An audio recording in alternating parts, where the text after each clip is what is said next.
The chamber of the Galactic Council was a silent place. It was not a silence of peace, but of great age and slow thought. Light came from nowhere and everywhere, shining on the members who were gathered. There were the silica. They looked like beings made of living, pale crystal. They did not move much. They spoke with soft, chiming sounds that machines turned into words for others. Their leader was named Vale. Across from them were the Korvax. They were tall, bird-like people with dark, intelligent eyes. Their feathers rustled quietly. There were other species too, all older than humanity, all certain of their understanding of the universe. On a large screen in the middle of the chamber, data about Earth floated. Pictures of human cities, records of their science, and summaries of their history. The discussion today is the integration of the species from Sol 3, called humans, Vale said, his voice like two smooth stones tapping together. Our assessment period is complete. We must vote. Korvax leader, Kree, tilted his head. Their technological advancement is impressive for their age. Chaotic but fast. They have harnessed atomics and genetics and primitive AI in less than a century. The speed is concerning. Speed without wisdom is dangerous, chimed another silica. And so we look at their wisdom, Vale said. The screen changed. It showed images of old human wars, soldiers in trenches, ancient bombs exploding.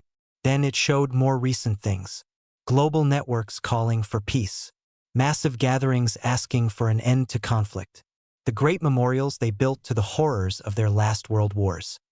For nearly 150 of their years, they have avoided a planet-wide war, Vale explained. Their last great conflicts, called World War I and World War II, left deep scars on their collective mind. They created terrible weapons and then became terrified of using them. They built systems to talk instead of fight. They punished their own leaders who start wars. The council members watched. They saw humans crying at memorials. They saw children learning about the tragedies of the past. They are not peaceful by nature, Kree noted, seeing the older war images. They are violent. They were violent, Vale corrected gently. But trauma can change a species. Our psychologists have studied them. The fear of total war, of what they call mutually assured destruction, is now a core part of their culture. It is a psychological cage. They dream of war and wake up screaming from it. They create art about the terrible cost. They are, in essence, post-traumatic pacifists. They have the mind for war but have lost the stomach for its true reality. The data on screen supported this. It showed brain scans, social studies, political analyses. All pointed to a species that had seen the monster up close and now spent all its energy making sure the cage door was locked. Even their entertainment, which had violence, always showed it as a tragic, ugly thing with great cost. So, they are clever but broken? Asked a smaller, plant-like being. Not broken, Vale said. Cautious. Their fear makes them predictable. It makes them safe for the wider galaxy. A species that is too afraid of the reality of war to start one is not a threat. They will be excellent engineers, good scientists, and quiet members of our community. They will follow rules to avoid conflict. Kree seemed thoughtful. And their military technology? The primitive warships they are building. Defensive, Vale stated simply. Every design is for protecting their home system, for shielding others. It is the action of a scared child building a wall, not a soldier sharpening a spear. They fear what is outside the wall. They do not wish to conquer what is outside. There was a long, silent moment as the council thought. The assessment was clear. Humans were not a risk. Their great trauma had tamed them. Their fear of war's reality was a chain that would keep them in their place. Then we are in agreement? Vale asked. The soft chimes of consensus came from the silica. The Korvax nodded their heads. We will bring the vote to the full assembly in one standard cycle, Vale announced. The proposal will be to accept humanity as a probationary member species, with limited rights and full responsibilities. They will be observers, not decision-makers. Given their psychological profile, they should be happy to be included at all. They will not risk this chance by causing trouble. The screen changed again. now showing a live feed from the human diplomatic ship. It was a sleek vessel, orbiting the neutral world of Ethel. 2 humans were on the bridge. Ambassador Yuna, a woman with a calm face, was speaking softly to her colleague, Ambassador Min. They were reviewing cultural notes about the Lumine, the peaceful people of Ethel they were about to visit. Their movements were careful, their voices low. They looked like scholars, not warriors. "See," Vale said, a faint hum of satisfaction in his tone. "They are gentle. They fear causing offense. They fear disruption. They fear the shadow of their own past. The reality of true conflict would break them. It is our duty to guide them, and in return, their fear will keep the peace." The meeting ended. The Galactic Council members departed. Their minds settled. Humanity was a solved equation. A curious, clever, but ultimately harmless species, whose greatest enemy was the memory of their own savagery. They were so afraid of the fire, they would never dare to strike a match. In the silence of the empty chamber, the screen still showed the human ship. Min was pointing to a beautiful, swirling storm on Ethel's surface, a smile on his face. Yuna was laughing. They looked at the galaxy with wonder, not ambition. The Council's judgment seemed perfect. They had measured humanity's heart and found it fearful. They could not have been more correct. And they could not have been more wrong about what that fear would make humans do. The human science vessel Curiosity hung in the silent space near Ethel. The planet below was a soft blue-green, like a marble. It was a world of shallow seas and wide, grassy plains. It was a neutral world, chosen for this meeting because it was the home of the Lumine. On the bridge, the mood was calm. Ambassador Yuna stood near the large viewing window. She watched the slow drift of clouds over Ethel's surface. Her job was almost done. She had delivered the formal request for membership to the Galactic Council. Now she and Min were on a simple cultural tour. They were to visit the Lumine, a gentle aquatic species, to learn about them. It was a gesture of goodwill. Beside her, Min checked a data tablet. "The Lumine communicate with light patterns on their skin," he said, reading. "And song. They have no written language. Their history is sung from one generation to the next." Yuna smiled. "A living history. How beautiful. And fragile." At the ship's controls, Engineer G monitored the systems. She was young, with sharp eyes that missed nothing. The Curiosity was not a warship. It had thin hull plates and sensors meant for studying stars. Its only weapons were a few small point defense lasers, meant to destroy space dust and tiny asteroids, not enemies. Captain Tay sat in his command chair. He was a quiet man, a former biologist. He preferred the silence of space to the noise of politics. He looked at the peaceful planet and felt a sense of pride. This was humanity's future. Learning, sharing, being part of something bigger without having to fight for it. "Captain," Comms Officer J said from his station. His voice was always soft. "I am receiving the Lumine's greeting song. They are directing us to a landing area near the Great Shallows. The energy signature is pure, almost like music translated into light." "Play it," Yuna said. A sound filled the bridge. It was not like any human music. It was a series of low, humming tones that seemed to vibrate in the bones, mixed with high, clear notes like water droplets. It felt peaceful and deeply old. For a moment, everyone on the bridge just listened. The fear of war, the careful politics, the shadow of their past. It all felt far away. This was why they were here, for connection. The moment shattered. A harsh, red alarm blared through the bridge. The peaceful music was cut off. On the main screen, the sensor display exploded with new signals. Dozens of them. They came from the dark side of Ethel's moon. "What is that?" Captain Tay said, leaning forward. G's hands flew over her console. "Unknown vessels. They are moving at high speed. Their energy profiles are military grade. Extreme military grade." The new ships were like jagged teeth against the stars. They were all sharp angles and dark metal. They did not send greetings. They did not answer hails. They simply opened fire. Bright green beams of energy lanced out from the lead ships. They were not aimed at the Curiosity. They struck the surface of Ethel.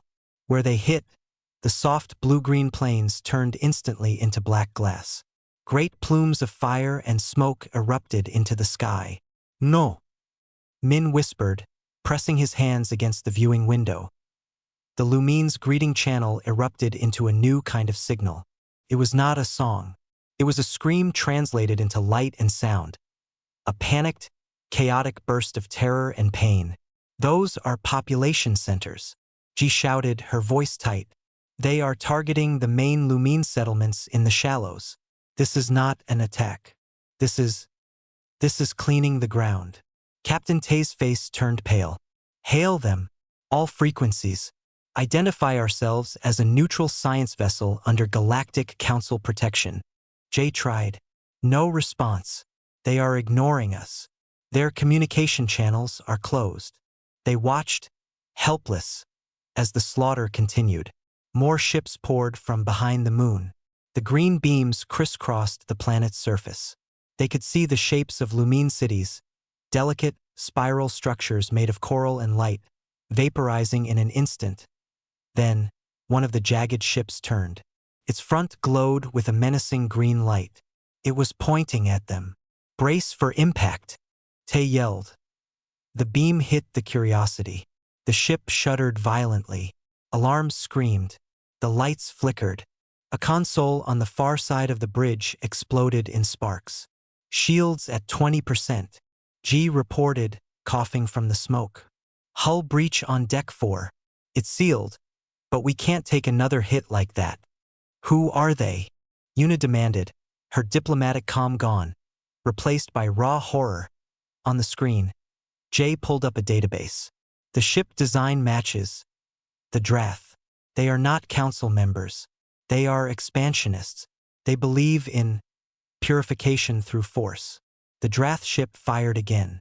This time, the beam was lighter, as if they were just testing or toying with them. It scraped along their hull. Get us out of here. Anywhere, Min said. Captain Tay looked at the planet below. He looked at the sensor map showing the Lumine life signs blinking out by the millions.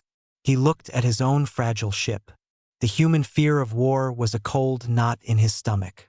It screamed at him to run, to hide, to survive. But then he saw the data feed Jay had put on a side screen. It was the raw transmission from the planet. Not strategic data, but the last broadcasts from the Lumine. A visual of a Lumine parent curling their glowing body around smaller, fainter lights, their children. A burst of a final, sorrowful song.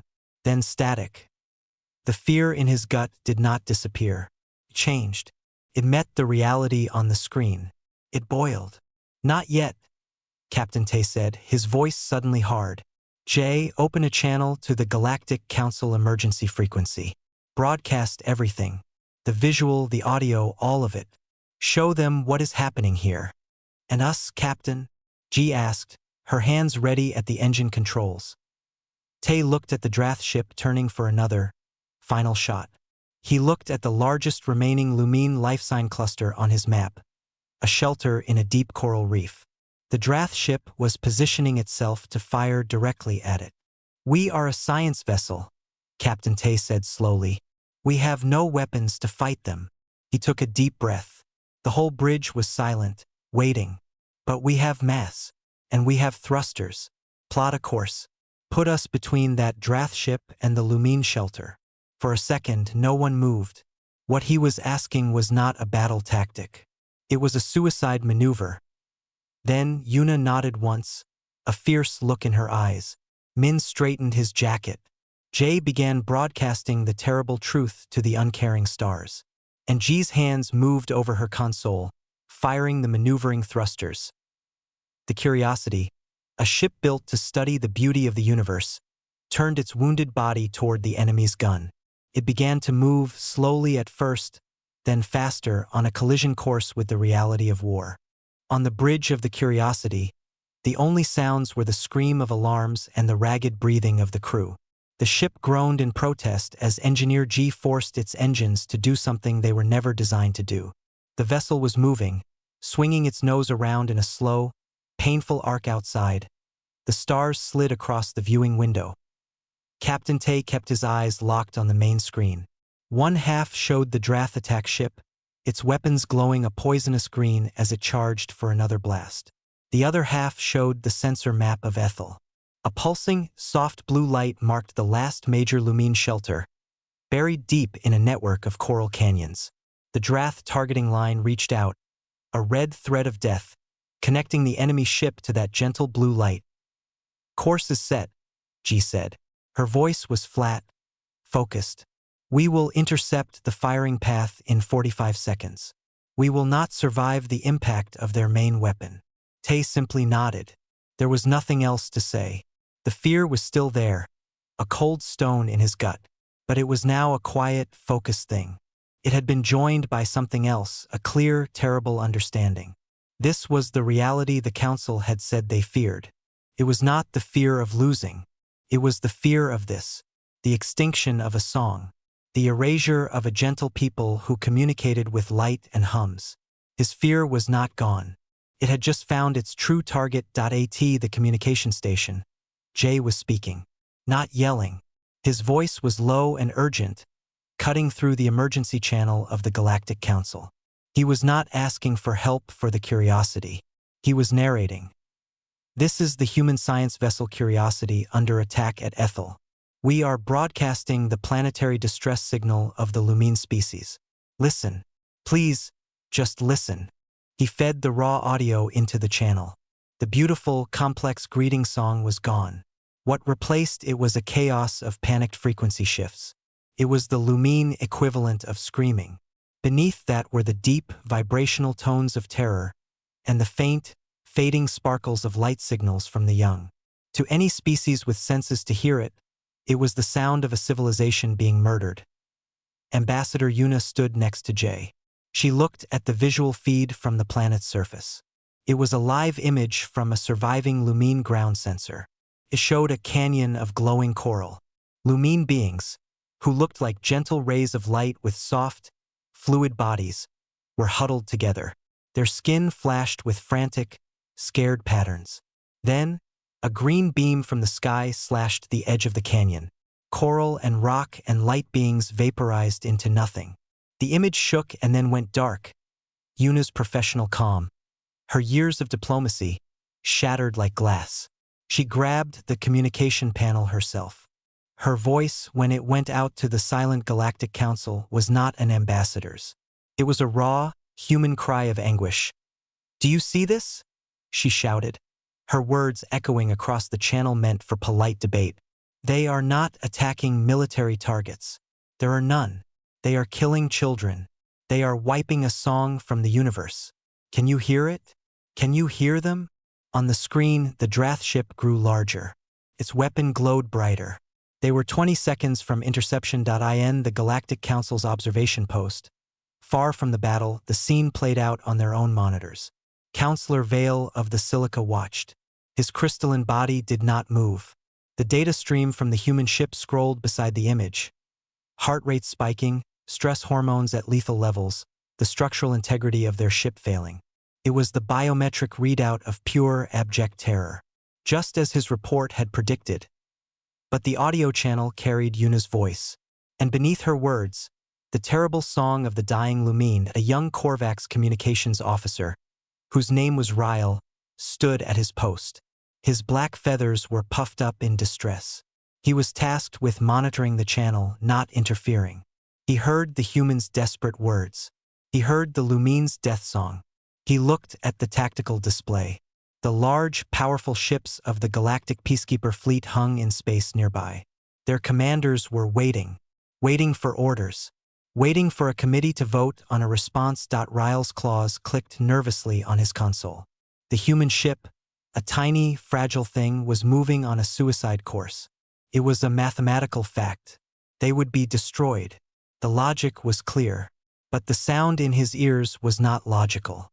It felt like a physical pain. Back on the Curiosity, Min watched the Drath ship fill their view. He thought of the report. Post-traumatic pacifists, a species that fears the reality of war. He gripped the edge of his station. The fear was so immense it was almost quiet. It was the fear of the end. But as he watched the targeting line on the map, about to touch that last blue pulse of Lumine life, his fear did not make him hide. It made him stand straight. 10 seconds, G said. Captain Tay looked at his crew. Yuna, her face streaked with tears, still whispering into the comms. Please? Jay, sending the terrible truth like a message in a bottle into the dark. Min standing tall. G, her hands steady on the controls. It has been an honor, Tay said, his voice quiet in the noisy bridge. The Drath weapon reached its peak charge. It was a sun of green fire aimed at the planet's heart. And then, something changed on the Galactic Council feed. A new voice crackled over the emergency channel. It was young, sharp, and trembling with an emotion that was not fear. It was anger. This is Officer Ryle of the Korvax contingent. Peacekeeper vessels, the Drath are engaged in a genocide. The humans are... They are standing in the way. By the old codes, we cannot just watch. On the Curiosity screen, a new blip appeared. Then another. 2 small, fast Korvax scout ships, meant for patrol, not battle, broke from the Peacekeeper formation. They did not have orders. They shot forward, their engines burning bright. They were not heading for the main Drath fleet. They were heading for the single ship about to fire on the human vessel and the Lumine shelter. On the bridge of the Curiosity, the crew watched this new development. They did not cheer. There was no time. The Drath ship was still there, ready to fire. But in that moment, Ambassador Yuna saw the shift. The Council's judgment had been that humanity's fear made them predictable and safe. But they had not predicted this. They had not seen that when faced with the true, ugly reality of absolute war, not for land or power, but for existence itself, human fear did not trigger retreat. It triggered recognition. It was a mirror held up to their own deepest nightmare. And a nightmare recognized must be fought, even with bare hands. The Drath ship fired. The green beam of energy lanced through the dark, straight for the Curiosity and the world behind it. Impact, whispered G. The green beam did not strike the Curiosity. In the last second, the 2 Korvax scout ships dove into its path. Their smaller, weaker shields flashed like dying stars and were gone. The ships themselves vaporized into clouds of hot metal and dust. But they had done their job. They had disrupted the beam's focus, scattering its energy. The main force of the blast still hit the Curiosity. It was like being struck by a mountain. The ship screamed. Every light on the bridge went out, replaced by the hellish red glow of emergency strips. Gravity failed for a sickening second before the backup systems kicked in. Captain Tay was thrown from his chair. The air filled with the smell of burnt wires and smoke. Report, Tay yelled, pulling himself up. His ears were ringing. G was already at her cracked console. Primary engines gone. Life support on the batteries. Shields are 0. Hull breaches on decks 2, 3, and 4. We are dead in the water. She looked up, her face pale in the red light. But the beam was weakened. The Lumine shelter. It's still there. On the sensor map, the soft blue light of the shelter still pulsed. It was weaker, frightened, but it was alive. The Drath ship had missed its clean kill. On the main viewer, the Drath ship was turning. It was annoyed. It began to charge its weapon again. This time, there would be no brave Korvax scouts to intercept. This time, the Curiosity could not move. Ambassador Min wiped blood from a cut on his forehead. He looked at the screen. He looked at the small, brave blips that had been the Korvax ships, now just debris. They didn't have to do that, he said softly. But they did, Yuna replied. Her voice was hoarse from shouting, but clear. She was still at the comms panel. The emergency channel was silent now. The council was listening. She knew it. She had one last card to play. It wasn't a weapon. It was a memory. Jay, she said, turning to the comms officer. Do you have it? Jay nodded, his fingers moving on his broken console. I saved it, right before the attack. I have the file. Broadcast it, Yuna said. On all frequencies. No translation. Just the raw file. And loop it. Captain Tay understood. He nodded. Do it. Jay pressed a button. What went out across every communication channel, drowning out even the Drath's tactical signals, was not a scream. It was not a plea. It was the Lumines' greeting song, the one they had first sent to the Curiosity.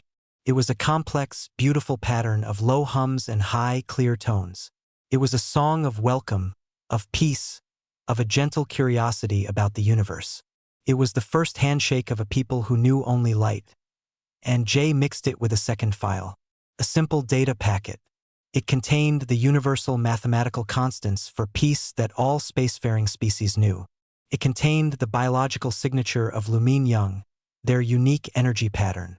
And finally, a single line, repeated in the simple galactic code, "We hear you. Hold on." It was called Protocol Galahad. It was not an official human protocol. It was an idea, a story, that had lived in the human imagination for centuries. It was the story of the brave, foolish knight who stands before the helpless, facing the unbeatable enemy. It was a story of sacrifice for something good. Every human on the bridge had learned it as a child. Now they were making it real. The Curiosity hung in space, broken and silent except for that one repeating broadcast. The song of a peaceful people, and a promise to hold on. On the Drath ship, the commander heard it. He was a being of sharp angles and cold thought. The song meant nothing to him. It was noise. The promise was weakness. He gave the order to fire the final shot. But in the galactic peacekeeper fleet, the song did mean something. Counselor Vale listened in the silent observation post. The data from the human ship showed all signs of life failing. Their fear had been real. Their terror had been real. But their final action was this: broadcasting a song. Not a curse, a song. And a promise. He looked at the young Korvax officer, Ryle, whose remains were now floating with his ship near the Curiosity. Ryle had acted without orders. He had been moved by something illogical. The human broadcast was doing the same thing. It was not a call to arms. It was a call to witness. It forced every listening species to see what was being destroyed. Not a strategic target, but a beautiful, fragile piece of the galaxy's music. On the bridge of a Silica command ship, the captain was a veteran of many border disputes. She had followed orders all her life. The order now was to hold position, to assess. But the song of the Lumen, played by the dying humans, echoed in her crystal mind. It created a resonance, a faint, uncomfortable vibration. It was the vibration of shame. She looked at her tactical screen. The Drath ship was ready to fire. The human ship was a wreck. The Lumen shelter was defenseless. Without a word, she entered a command. Her ship, a large silica battleship shaped like a growing crystal, powered its engines. It began to move, sliding forward from the peacekeeper line. On the Curiosity, G saw it first. New movement. Silica vessel. It's moving into a blocking position between us and the Drath. The silica battleship was not fast, but it was massive. It positioned its broad, crystalline side directly in the line of fire. Its own shields glowed to life, a soft, blue-white light. The Drath fired. The green beam struck the silica shields. Light exploded, filling the viewer on the Curiosity. The silica ship shook, but it held. The shields held. It had not fired a weapon. It had simply placed its body in the way. It was an answer. A silent, massive answer to the human broadcast. Then, another ship moved, a Korvax frigate. Then another. They did not attack the main Drath fleet. They moved to flank the Curiosity, forming a protective circle around the broken human ship. They were acting as a shield. The Galactic Council had not given an order, but its members, one by one, were giving their answer. On the Curiosity, the crew watched, stunned. The air was thin and cold. Alerts blinked about failing oxygen. But on the screen, a small fleet of ships was now protecting them. Captain Tay let out a long, shaky breath. Protocol Galahad was not a weapon of war. It was a weapon of conscience. And it had just found its target. He looked at Yuna, at Min, at G and J. They were scared, cold, and injured, but they were alive. And so were the Lumen. For now. The Drath fleet, faced with this sudden, unplanned wall of ships, hesitated. Their commander was confused. This was not in the tactical predictions. The weak humans were supposed to die quietly. They were not supposed to turn their own destruction into a signal that woke up the galaxy. The battle was not over, but the first rule of the Council had been broken. The equation had changed, and it had been changed by a song, a promise, and a ship that was too afraid of the right things to simply look away. The bridge of the Curiosity was dying. The red emergency lights painted everything in the color of blood. The air grew colder with every breath, thin and tasting of smoke. Captain Tay's command chair was a crumpled piece of metal. He stood leaning against a cracked console, watching the main screen. The view was not one of battle tactics. It was a simple, living painting. In the center of the screen was their own broken ship, a dark shape against the bright curve of Ethel. Surrounding them, like strange and sudden guardians, were the ships of the galactic peacekeepers. The massive silica battleship, its crystalline facets still glowing from the draft hit, was a protective wall. The sharper, faster Korvax frigates danced in a slow circle around them, their weapons now pointed out at the lurking Drath fleet. The Drath had stopped firing. They were regrouping, confused by this unexpected shield. Engineer G pulled herself along a railing. Her leg hurt. She reached her station. Life support is failing. Oxygen at 20%. The main reactor is dead. We are on backup batteries. They will last maybe an hour. She looked at the protective fleet outside. They are shielding us, but they cannot fix our air. Ambassador Min coughed in the thin air. Can they take us aboard? Evacuate. Jay shook his head slowly, his face lit by the soft glow of his one working monitor. I am reading their communications. They are talking to each other. They are arguing with their high command. They moved without orders. They are in trouble for it. They are not allowed to board us or give aid. They can only stand guard. He sounded angry. They can watch us die politely. Captain Tay understood. The ships outside were brave, but they were still bound by rules. Their captains had broken one rule by moving. They could not break them all. The Galactic Council's bureaucracy was a slow, heavy machine. Could not change course quickly. He looked at his crew. Yuna's calm was gone, replaced by a hard, tired resolve. Min looked lost, a scholar trapped in a war. Jay was angry. G was just doing her job, fighting the dying of her ship until the very end. The Lumine, Yuna said suddenly. Her voice was a dry whisper. The shelter. Is it safe for now? On the sensor map, the soft blue pulse was still there. The Drath are not firing on the planet while our guard is here, G confirmed. For now. Tay made a decision. It was not a captain's decision. It was a human one. Then our job is not finished. The Curiosity is a wreck. But it is between the Drath and the Lumine. As long as this ship is here, the shield stays. We need to keep the signal alive. What signal? Min asked. We are a dead piece of metal. No, Jay said, understanding first. He looked at his console. The broadcast. Protocol Galahad. Still going. The loop. The song and the message. It is being transmitted from the main antenna array. It's on the outside of the ship. He checked a reading and a faint, sad smile touched his lips. The antenna array has its own solar power. It will keep broadcasting long after we are gone. They all let that sink in. Their ship would become a tomb, and from that tomb would play a forever loop of a peaceful song and a promise to hold on. It was the most human thing Tay could imagine.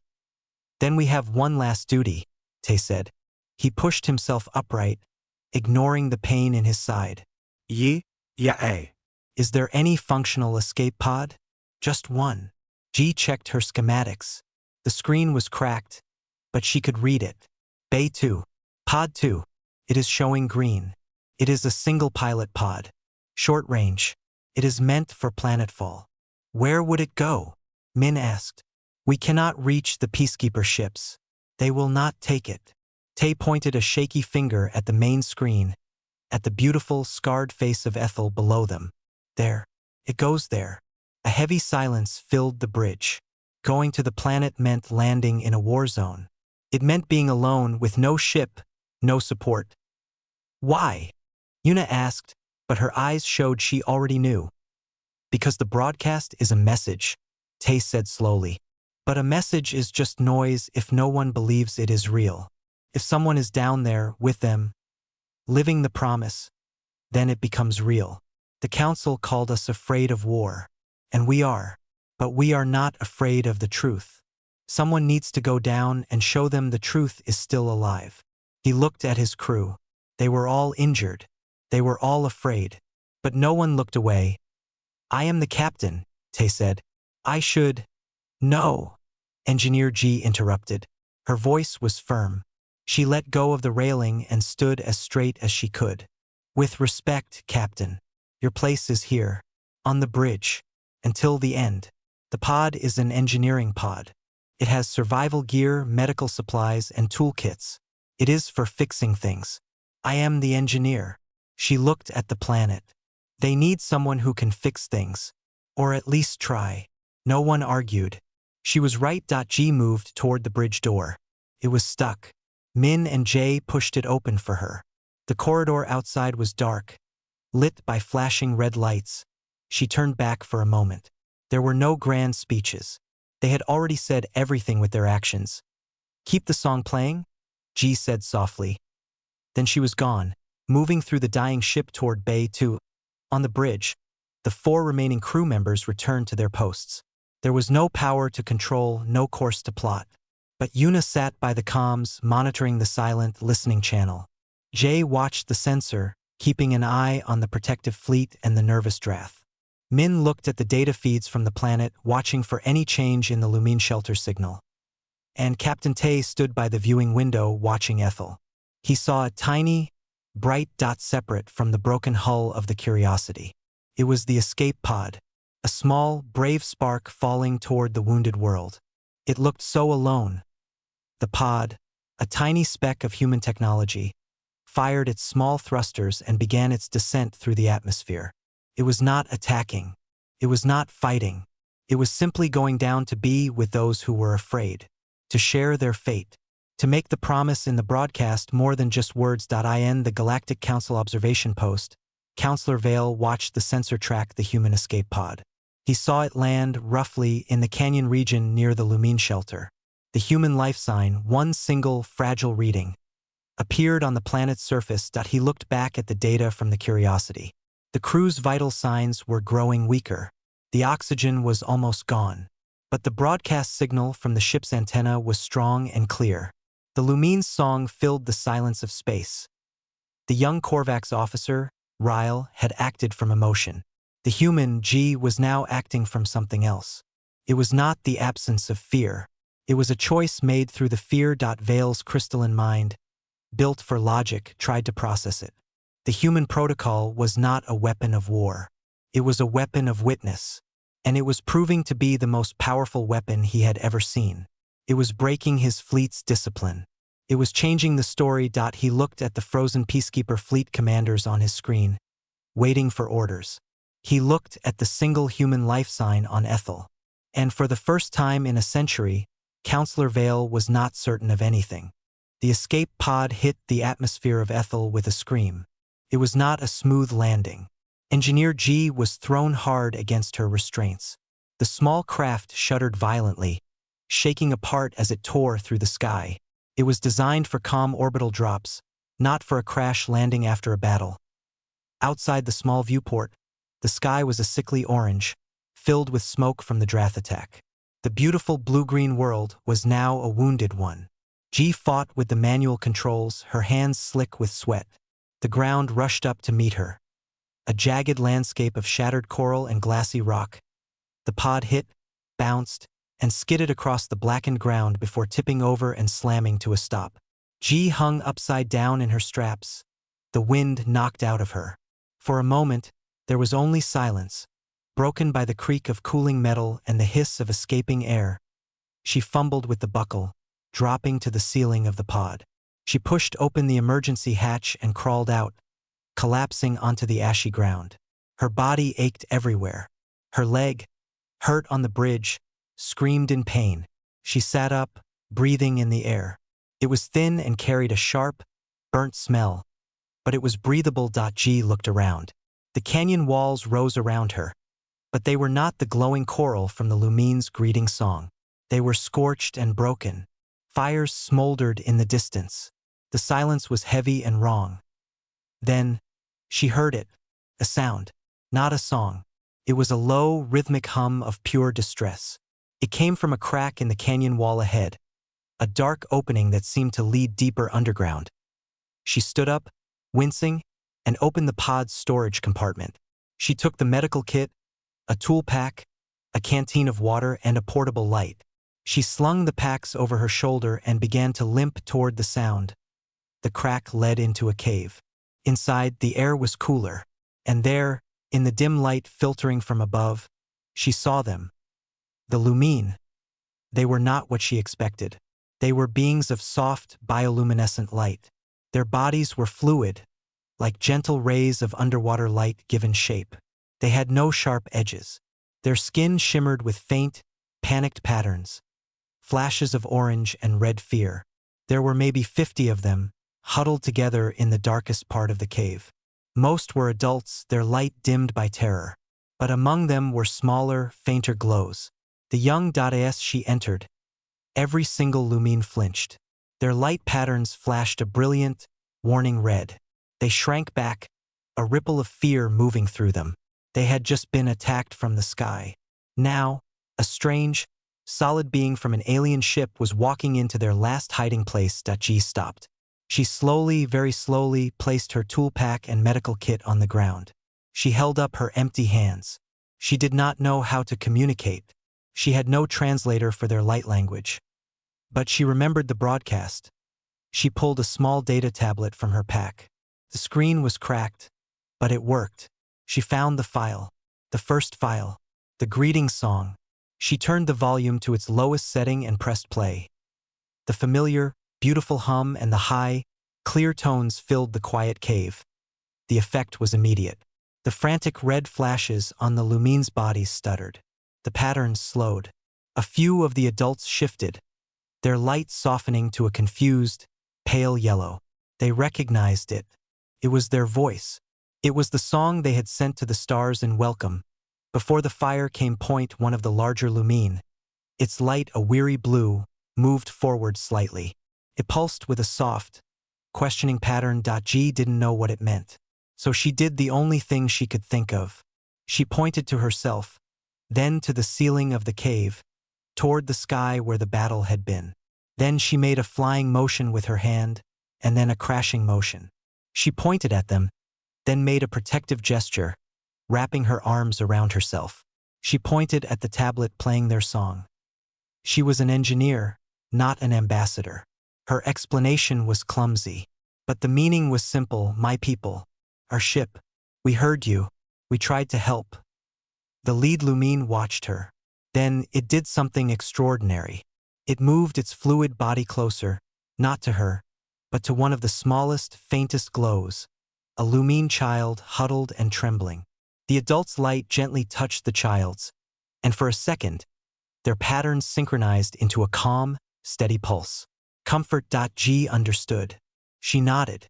She opened her medical kit. It was made for human biology, but it had basics: antiseptic wipes, bandages, pain relievers. She had no idea if any of it was useful, but she saw that some of the Lumine had tears in their luminous skin, leaking a faint, silvery fluid. They were hurt. She took out a clean bandage and held it up, then pointed to a wounded Lumine. The being hesitated, then gave a slow pulse of light that seemed like consent. G worked carefully. She cleaned the edges of a wound with water from her canteen. She used the bandage to gently apply pressure. The Lumine flinched but did not pull away. Its light flickered with pain, then settled into a calmer rhythm. It was not a cure. It was care. Wordlessly, other wounded Lumine began to move toward her. She spent the next hour in the quiet cave, using her human supplies to tend to alien wounds. She shared her water, pouring small amounts into a cup from her kit. The Lumine did not drink it, but they seemed to understand the gesture. They pulsed with a softer light. One of the Lumine children, curious now that the fear had lessened, drifted close to her. It pulsed a quick, simple pattern of blue and green. G had nothing to give. Then she remembered. On her tablet, she had saved more than just the song.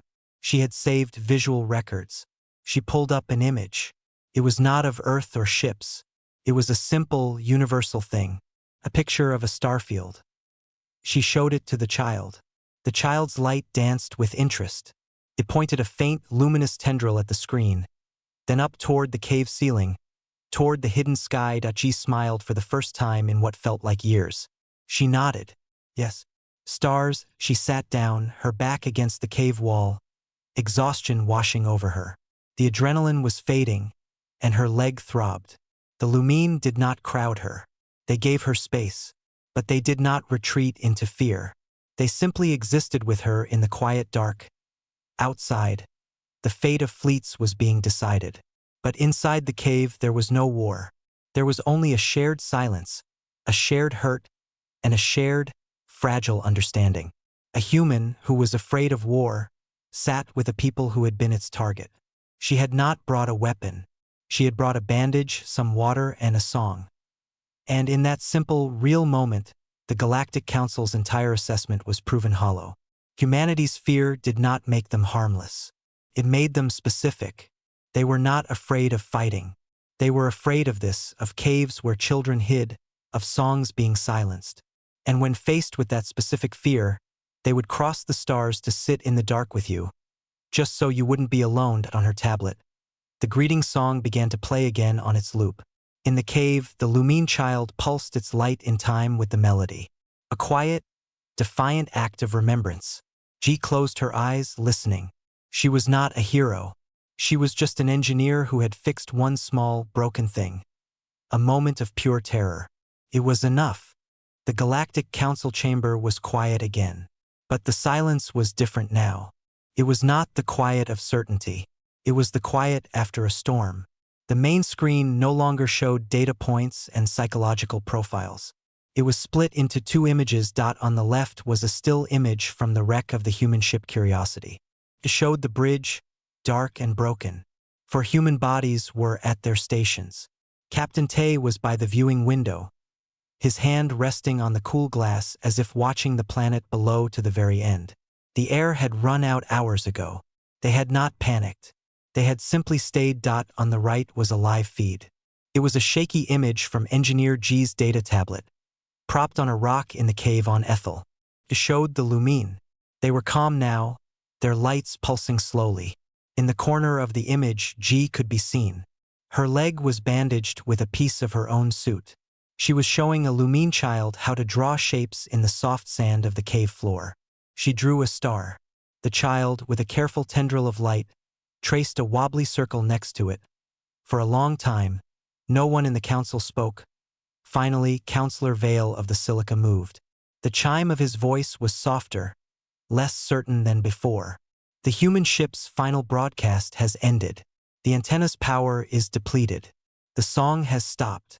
A Korvax leader, her feathers still flat with distress, spoke. The song has not stopped. It is being sung in a cave on Ethel, by a Lumine child. Vale acknowledged this with a slow pulse of light in his crystal body. The Drath fleet has withdrawn. They found the unified presence of our peacekeeper fleet illogical. They will return. But for now, Ethel is safe. He turned to face the other council members. We are here to vote on humanity's membership. Our assessment was clear. They are a species traumatized by war. They fear its reality too deeply to be a threat. He paused, and the pause was heavy. Our assessment was correct, and it was completely wrong. He pointed to the left screen. They fear war so much, they would rather die than let it happen to others. They call it a suicide maneuver. We call it illogical. But it was not done for victory. It was done to buy 60 seconds for a song to be heard. It was a tactical decision made for a moral reason. We have no category for this. He then pointed to the right screen. They fear war so much that one of them would fall from the sky into the heart of the danger. Not to fight, but to bandage wounds, to share water, to sit in the dark with the scared, to prove that the promise they sent was not just words. Vale's chiming voice grew even quieter. We believed their fear made them weak. We were mistaken. Their fear is their strength. It is a compass.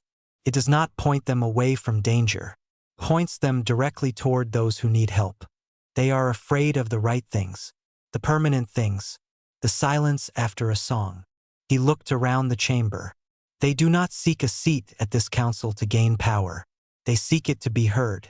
And after today, we must ask ourselves, have we become so advanced, so logical, that we have forgotten how to hear? The vote was not done with buttons or lights. It was done with a slow, collective shift. A hum of agreement from the silica, a series of soft clicks from the Korvax, nods from the others. The vote is unanimous, Vale announced. Humanity is offered full membership in the Galactic Council. Not as a probationary species, not as junior members, but as remembrancers. The title appeared on the screen. It was a new word, created just now. Their role will be unique, Vale continued. They will remind us. When we debate tactics, they will ask about the songs. When we calculate risk, they will speak of the caves. They will carry the memory of what is truly worth protecting. Not territory, not resources, but the light of a child in the dark. On the screen, the live feed from the cave showed G looking at her tablet. A new message was coming through. It was from the Galactic Council. It was not a long document. It was a simple, formal invitation. And a single question. Will you bear the title? G read it. She was tired, dirty, and sore. She looked at the lumine around her.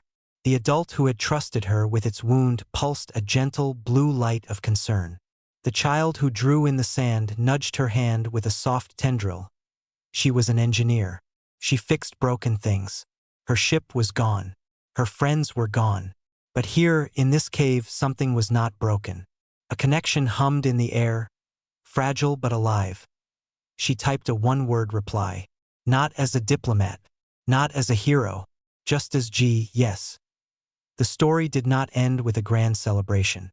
It ended quietly, like a story being passed on. Weeks later, the first human remembrancer ship arrived at Ethel. It was not a warship. It was a simple, sturdy vessel named Galahad. Its crew helped the Lumine rebuild their glowing coral spires. They did not build them the same. They built them stronger, with the help of Silica engineers and Korvax architects. The new spires were a blend of all their species. And in the center of the largest new spire, the Lumine placed a simple memorial. It was not for soldiers. It was a recording. If you touched it, you would hear two things. First, the beautiful old greeting song of the Lumine. And then, the faint, static-filled loop of the Curiosity's final broadcast, with the human voice saying, "We hear you. Hold on." The Galactic Council learned a new word that day from an old human language. It was not a word of war or peace. It was a word for a shared moment of understanding in a dark time. They called what happened at Ethel the truce. Not a truce between armies, but a truce with fear itself. And in councils across the galaxy, when debates grew tense and logic became cold, someone would eventually ask, what would the remembrancers say? And they would remember the people from the blue world, who were so afraid of war that they taught the galaxy what was truly worth fighting for.